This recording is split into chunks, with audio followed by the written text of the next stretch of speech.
Now the next drug is प्रामाक्विन।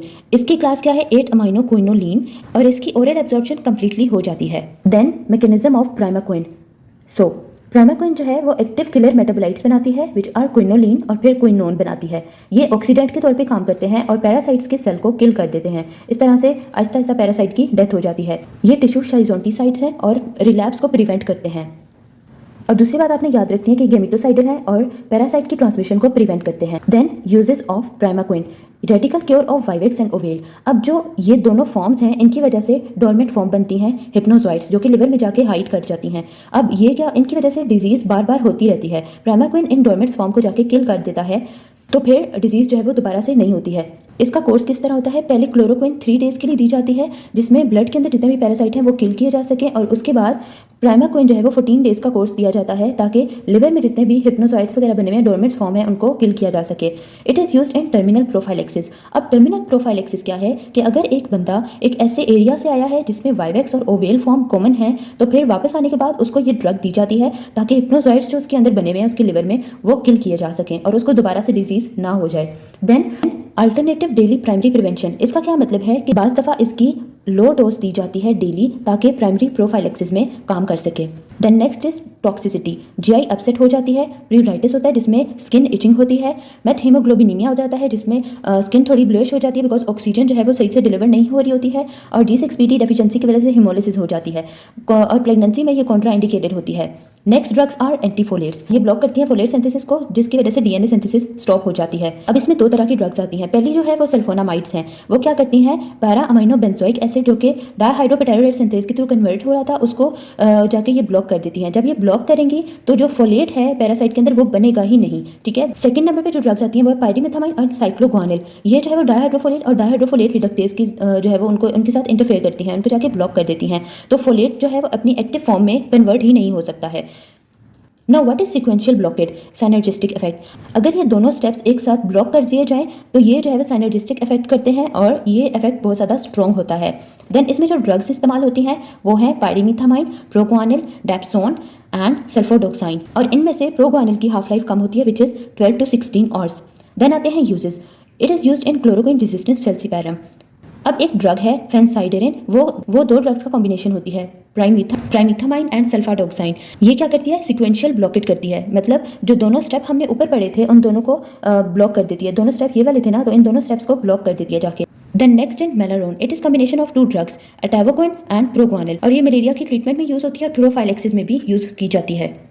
सो अगर एंटीफोलेट्स की toxicity हो जाए तो क्या होता है, रैश बनते हैं, हेमोलिसिस हो जाता है, किडनी डैमेज और समटाइम्स फोलेट डेफिशिएंसी हो जाती है अगर हाई डोज पायरीमिथामाइन हो।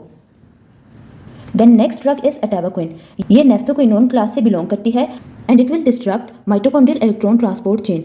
इस तरह से पैरासाइट के अंदर एनर्जी जनरेट नहीं होगी और पैरासाइट किल हो जाएगा। और ये प्रोग्वानिल के साथ मिला के दी जाती है और हमने इसको पीछे नाम पढ़ा था कि इन दोनों को कंबाइन क्या कहते हैं, मेलारोन। देन आते हैं इसके uses. Prophylaxis, treatment, pneumocystis jirovecii. ये जो है वो HIV पेशेंट्स के अंदर ज़्यादा देखा जाता है और GI अपसेट सबसे ज़्यादा कॉमन है। Now other drugs. सबसे पहले आती है डोक्साइक्लिन। ये डेली प्रोफाइलेक्सिस के लिए यूज की जाती है और अगर एक्टिव इन्फेक्शन है तो क्विनीन के साथ दी जाती है। So it is avoid in children जिनकी उम्र 8 साल से कम होती है और प्रेग्नेंट वुमेन में। क्यों? क्योंकि इनके पोटेंशियल साइड इफेक्ट्स हैं। देन एमोडिएक्विन। एमोडिएक्विन कुछ रेजिस्टेंट एरियाज में दी जाती है जहाँ पे क्लोरोक्विन की रेजिस्टेंस डेवलप हो गई हो।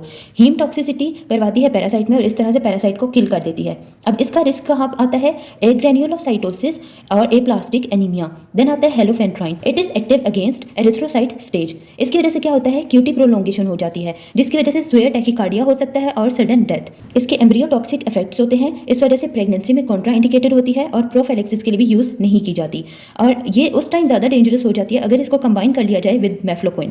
Then next is lumefantrine. ये आर्टी मेथड के साथ यूज की जाती है और इसकी कार्डियोटॉक्सिसिटी मिनिमल होती है।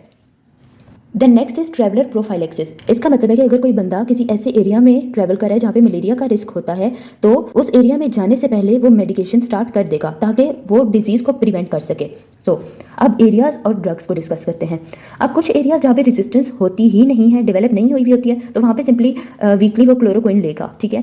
अगर क्लोरोक्विन की रेजिस्टेंस डेवलप हुई हुई है किसी एरिया में तो फिर मेफ्लोक्विन वीकली लेनी होती है। देन आता है मल्टी ड्रग रेजिस्टेंट एरियाज। वहाँ पे डोक्सोसाइक्लिन डेली लेनी होती है या मेलारोन जो है वो ले सकते हैं।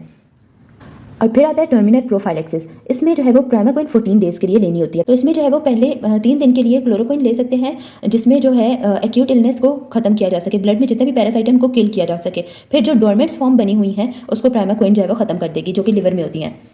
देन जल्दी से ये देख लेते हैं, ये कुछ इंपॉर्टेंट चीज़ें हैं जो आपने याद रखनी है। स्पीशीज़, ये वो स्पीशीज़ होती हैं प्लाज्मोडियम वगैरह जिनकी वजह से मलेरिया हो रहा होता है। देन आता है लिवर वर्सेस ब्लड। लिवर जो है वो रिलैप्स को प्रिवेंट करता है और ब्लड में सिम्टम्स ट्रीट किए जाते हैं। देन आता है ड्रग क्लासिफिकेशन बाय स्टेज। अगर टिश्यू शिजोंटिसाइड्स हैं तो लिवर में पैरासाइट को किल करेंगे, और अगर वो ब्लड शिजोंटिसाइड्स हैं तो ब्लड के अंदर जो भी पैरासाइट है उनको किल करेंगे।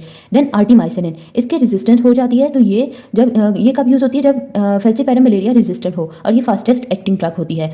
Then next is chloroquine, it is heme blocker. इस तरह से ये हीम टॉक्सिसिटी करवाती है पैरासाइट के अंदर और पैरासाइट को किल कर देती है। देन नेक्स्ट इज क्विनीन, इसमें आपने क्या याद रखना है, शिंकोनिज्म, जिसमें टेनिटस होती है, ringing sound in year, headache होता है, डिजीनेस होती है और विगन ब्लड हो जाती है। देन प्राइमाक्विन, ये रेडिकल क्योर करवाती है। रेडिकल क्योर क्या मतलब, रिलैप्स को नहीं होने देती और जो डोरमेट फॉर्म्स बनी हुई थी ना पैरासाइट की लिवर के अंदर उनको जाके किल करती है। देन एंटीफोलेट ड्रग्स, ये फोलेट को ब्लॉक करती हैं और डीएनए सिंथेसिस पैरासाइट की डीएनए सिंथेसिस को स्टॉप कर देती हैं। देन मेलोरॉन, ये माइटोकॉन्ड्रिया को ब्लॉक करती हैं। और प्रोफाइलैक्सिस के आपने रूल्स याद रखने हैं।